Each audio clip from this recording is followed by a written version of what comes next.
Check it out, guys. The buck's new, bigger pen.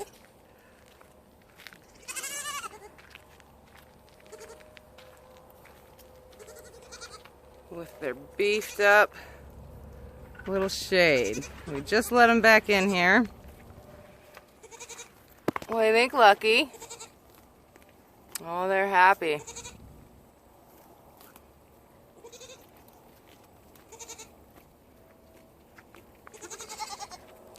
The husband has been hard at work all day. This is what I came home to. Looks nice. Hi, Lucky.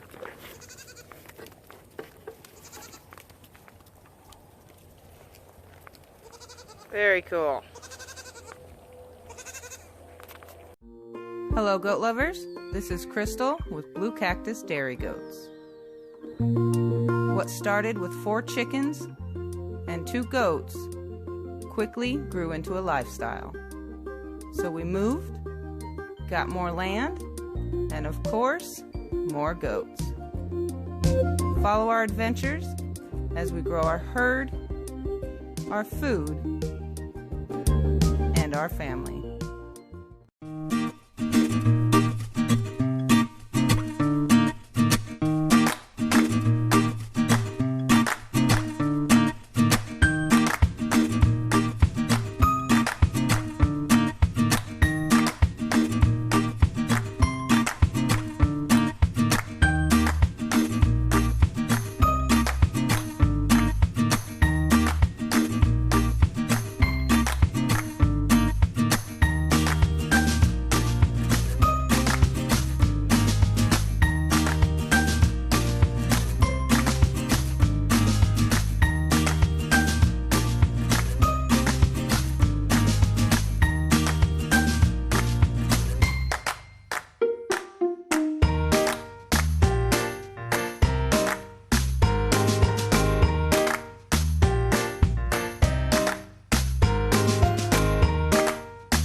Nice new big buck pen. They're super happy. So all of the does got new structures and the boys got a bigger pen with a bigger structure as well. What do you have, Emily? It's a chicken. Frog! It's so cool! A frog? You sure? I'm pretty sure that's a chicken. It's like a bullfrog. I had literally no idea frogs had no tail. Colorado river toad. Something you don't find in Arizona. First I thought it was a running bird that couldn't fly, and then I thought it was a bunny, and then it's a frog! I literally never heard a frog. It's kind of the size of a bunny. And look at his fins, that's cool. Fins? What? Oh my goodness. He's cute. Alright, let him go and wash your hands really He's good. my pet. Emily? Good froggy. Naming this frog. Ooh, after our Emily, boat. careful with it. It's the Colorado river toad, also known as the Sonoran desert toad. It is found in northern Mexico and southwestern United States. It's toxic. Oh. Its glands within the skin contain 5-MeO, DMT, and bufoten. I'm gonna go rinse him off. That's fun. Don't film it. That's not funny. That's not good. Put it down! Wash your hands! Check out my girls grazing behind me, guys. They're loving it, so am I. They have really put a hurting on this square. Today will be the last day that they're in this square. It's a really large one. I showed you guys last week. And this area that they're at right now is actually more of grass. So they've stayed away from this one for the most part and just eaten mainly the weeds and the brush and that type of thing. Lots of bark off of trees. And they trimmed up the trees. They have really made it look a lot nicer over there. So we got to feed it to them instead of just weed whacking it down and, you know, for no gain. So pretty neat. And saving us money, which is also very neat. All right, let's take a look at the damage.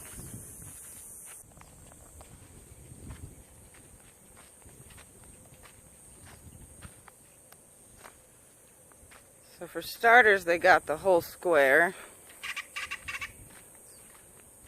but we've had to tie them off here and there to keep them out of areas they were wanting to kill pretty bad.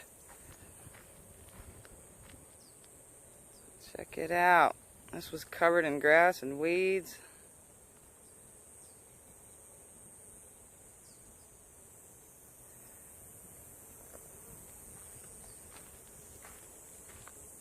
Little saplings and whatnot. But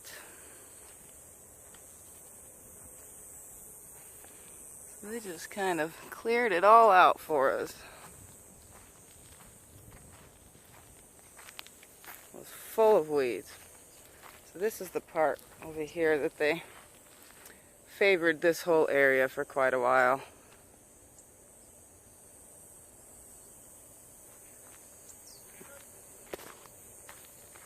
So, because they wouldn't go over here and eat the grass like we wanted them to, we kept them out of it. Try not to get shocked right here.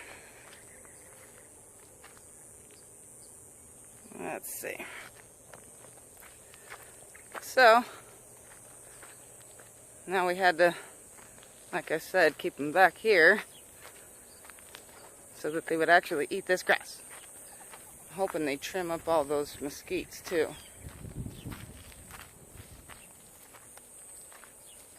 Hi girls. Hi girls. What are you doing?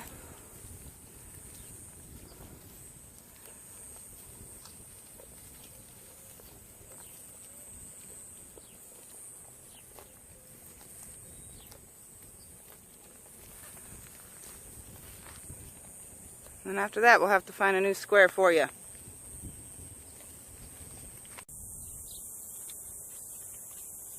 We're finally getting around to fix Tin so that he can hang again. The other night we saw a black widow on him. We tried to kill it and it ran away.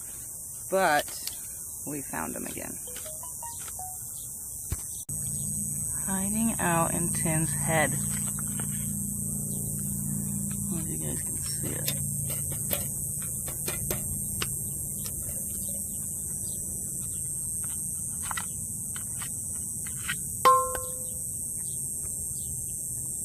Very poisonous, and they're everywhere.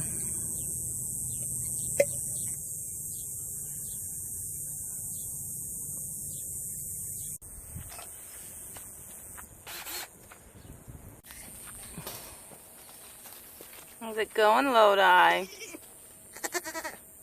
Say, I'm doing so much better. Still has to put some weight on, but still giving her a bottle, but she's already putting weight back on. No diarrhea, full of energy, eating normal again. Little stinkers. Hi, sweetie. That's the update on Lodi. You're silly, Laura. You're silly. To age cheese properly, the temperature is supposed to be around 50 degrees and the humidity needs to be right around 80 degrees. So we've been thinking and trying to figure out how we can do this without an actual cheese cave. We've been researching it, doing a lot of, we even asked you guys what you guys thought, you know, how you guys age your cheese. You know, some people use the wine coolers, the wine fridges rather. Some people are using coolers with ice. And we need, for one, I want something bigger because I want, you know, more cheese. I need the shelves.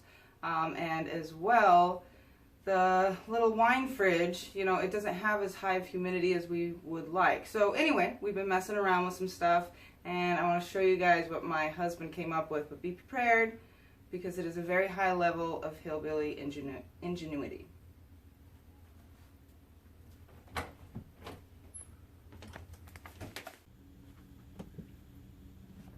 So this is my hillbilly cheese cave. This is a blanket tarped over. It's here in my closet. This is just a blanket tarped over, and we have a temperature and humidity gauge in here, guys. So are you ready?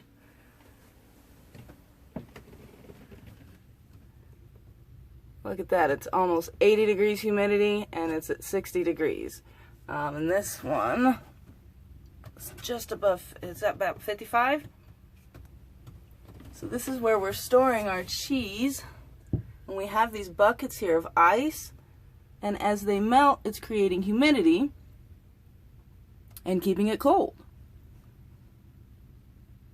So far so good. Pretty excited about it. It's gonna be about the closest we can get to the 50 degrees and the 80% humidity. So far so good. I'm pretty excited about it. So last week we did Colby and it was so different. From the very beginning, from when I touched the curds after, you know, they set and rest, cut the curds. When I touched them, they were so soft. I thought that they were just going to dissolve into the whey. They didn't though. And then at the end of it, they were so rubbery that I thought there's no way this cheese is going to press together. So it was a different technique, just very different from cheddar. And then with these curds, you have to rinse them, and then you put them in cold water, and then you stir them for like another 15-20 minutes until they get even more rubbery. So because that's what went wrong with my cheddar, I feel like the curds were too rubbery and they wouldn't press, they wouldn't stick together. I thought there's no way my Colby's going to turn out, and I was just kind of bummed throughout the whole thing, but just kept with it because I was following the recipe to see what would happen. And it just did lovely. So obviously completely different cheese. You know, you put chloride in it, so that's one more ingredient than cheddar has. It's mesophilic culture and rennet for cheddar, and then mesophilic culture, rennet, and what is it called?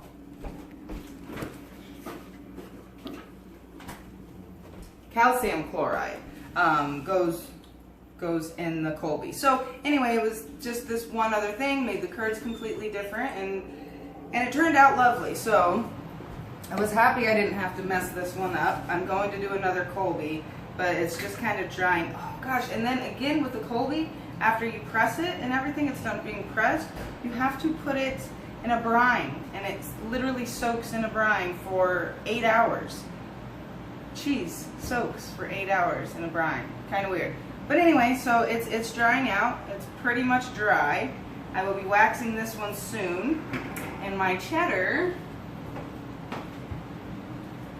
this one is just lovely. So it's almost done too. It's getting a little bit more moisture out of it. I'm just trying to get it as dry as possible so I don't have to worry about popping any wax bubbles and resealing it. I want it good, and I want the cheeses good and dry before I wax them. So that's what I'm doing. So I'm gonna put them back in my hillbilly cave, and that's the cheese, guys. So I'm gonna make another Colby this week, and hopefully it'll turn out as good as this one did. Derek and the little two are gonna go to the lake this week, get some camping in. So I'm gonna come out to the garden and get them some stuff to take with them so they can eat partially healthy. The tomatoes are doing good. Check it out. Babies. Some more. Our beans. Gotten a couple flowers off of them too.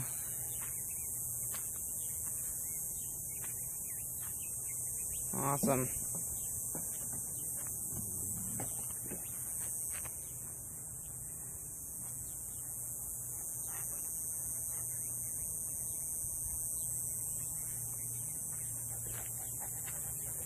Grump.